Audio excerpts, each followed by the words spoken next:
It's a pleasure to be here. It's a shame we don't have more people here.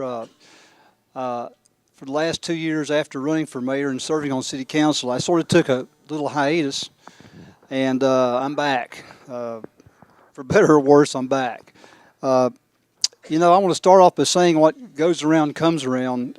Briefly, I want to say this about Don Yelton. About 6 years ago, 7 years ago, after I retired from dentistry, I started working at the Buncombe County Health Department. Found a lot of bad things going on, slush funds, poor management, and a lot of other things. And I had no one would listen to me except Citizens for Change, Don and Peggy Bennett. And I'll never forget the first time I ever went on camera to do that. And then they circled the wagons on me. Wanda Green Company circled the wagons, accused me of everything that they could accuse me of. And about 2 years ago, I got a phone call from Nathan Ramsey, and it turns out that the Buncombe County Commissioners want to do something about the health department, that everything I said was true and more, I think, and they finally did something about it 3 or 4 years up the road, so I feel exonerated. But what I meant by what goes around comes around, if I'm lucky enough to be elected to county commissioners, I'm going to take a good hard look at the spending that goes on in that county, and the first place I'm going to look is the Buncombe County Health Department. That's going to be one of them. It has a budget of $88 million. And I stood up here the other night with Citizens for Change and listened to Holly talk about why she's running and that she wants to help more people and she wants to do this and that, and it sounds very noble. It's the same woman that wants to charge outside county water rates to people who are poor. It doesn't make a lot of sense to me. So I'm back, and I'm going to run as hard as I can, and I need your help. But I want to say a thank you to Don and Peggy Bennett and Citizens for Change, Gerald over here. They got me into politics, and I guess I don't know if I should thank you. That's right. I don't want to talk long, but I want to tell you a few things I did on city council because I think I'm going to have to get that message out to the county. And I think a lot of county residents are going to say, well, why would I want to vote for Joe Dunn? He was on city council, and all city council's ever wanted to do is use the big hammer of annexation and other things to take my property. So I want to clear the record, and I hope this record can get out there. So I'm going to have to defend myself a little bit. When I was on city council, I did not vote for a single annexation in 4 years, not one. And the reason I did that was because I really felt the city of Asheville, first of all, couldn't do what it was promising. There were 40 police officers short. When I ran for mayor, I said that. Nobody believed me. And after the election, about a year later, guess what? The city council decides we got a problem with law enforcement. And so they start a college, not a college, but a career thing to bring police officers online. I'm going to take full responsibility for this one. The only thing I think the city and county have ever done together is we formed a 911 system. You saw it in the paper last week. That's my baby. I did that one.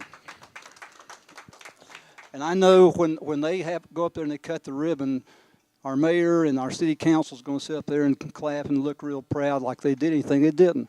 It took me 2 years to get that accomplished, and with the help of Nathan Ramsey and myself, we went to war with the city manager, with the police didn't want it, the sheriff didn't want it, nobody wanted it because it's all about turf. Everything the city and county wants to do is about turf and power, but we did that one. It's going to be interesting to see who gets the credit. I'm going to let people know that I had something to do, I had everything to do with that one. The water agreement, I believed very strongly the city of Asheville should have control of the water system. I felt that way because the city needs to learn how to put its water lines out in places where it can develop new business, commerce, put infrastructure where it wants growth, and I think a city should have control of that. But I don't believe the city has the right to charge outside water rates. And I was very strong about that. The county commissioners agreed with me. The state delegation agreed with me. The city council disagreed with me, and that's why they're having a multi-$100,000 worth of lawsuits now fighting each other over water. I think when a city or a county gives its word, even if it's a word they gave 30 years ago, they need to keep it. They need to keep it. And it's funny, I'm up here talking about water because, again, Don sat me down one night and told me all about the water issues 7 or 8 years ago because I didn't understand it. Uh, Another couple of things, the ABC Board, Alcohol Beverage Control Board. I went to war on that one. The ABC Board was supposed to provide funding for the city and the county. That's the reason they're in business, folks. After looking at their records, I'll never forget this number. Charlotte Street number 4 sold $750,000 worth of liquor and only had a $12,000 net profit. And that's the truth. It's in black and white. There was embezzlement issues there. I've since found out that the person that the board prosecuted is now out of jail, and they think she was never guilty in the first place. My point of bringing this up is I went to war over that one. We changed the board, and now things are better, and the board's being operated better because their accountability. And Joe Dunn believes in accountability. I don't care what department it is, where it is, or what it is. And, you know, it's pathetic that we're going through such perilous times here in our country and in our county and our city where the politicians just seem to think the money they have is theirs, it's not ours. I'm going to run on fiscal responsibility. When I was on city council, I never raised taxes, not one time. And I'd pledge to you all right now and the people on television, I won't raise taxes if I'm elected. We're in perilous times. I have a lot of issues, but I want to go through some of them real quickly. A lot of you have heard this already, but I'm going to bring it up again. I believe that we should have a binding referendum on zoning in the county. I think that this remark that the county commissioners gave that, well, we were elected, and when you're elected, you've got to make these tough decisions. Well, you know, there are some decisions that people should make, and that was one of them. Thank you. I was on city council for 4 years, and I saw what zoning does. And you just ask the city, if any of you are watching this on television and you live in the city, ask yourself, has zoning protected you? No, it doesn't.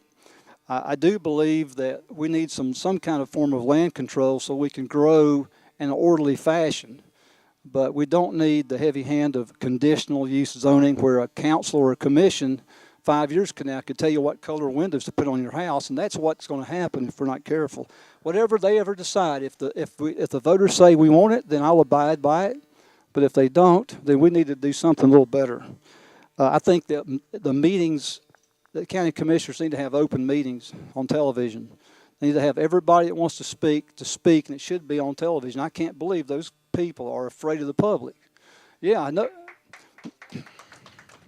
Nobody likes to be criticized. And believe me, I've been called a racist. I was voted political villain of the year in 2002 by the Mountain Express, and I wish they'd given me a plaque. I consider that an honor. I'm used to that, and I'm used to these people. You've seen them on city council coming up to you. We have some really strange people. I don't have a problem listening to them. Now, if they get a little bit out of control, I'll say something back to them. I'll give you an example. One of the issues I brought up when I first got on city council was we had people on our planning and zoning board that weren't even American citizens. Some of you don't remember this, but I brought that up the first 2 months I pledged I would do that, and I did it.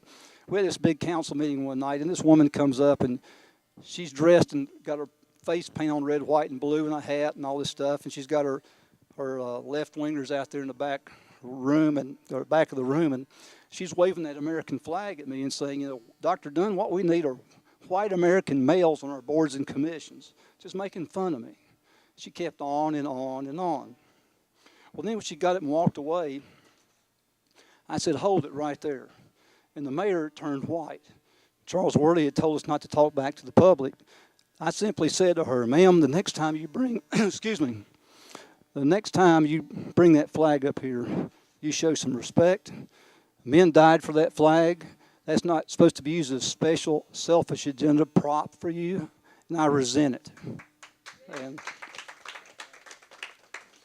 she said, can I say something? And I said, no, you've had your turn, now it's mine. So that's the kind of person you're dealing with. So I believe the public should be heard.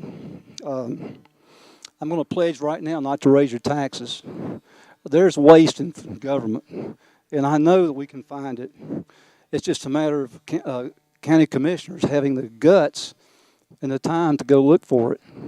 I learned a long time ago that what the city manager would tell us or or in my case, if I'm elected the county manager, I'm going to listen to what staff has to say, but I'm not going to stop thinking.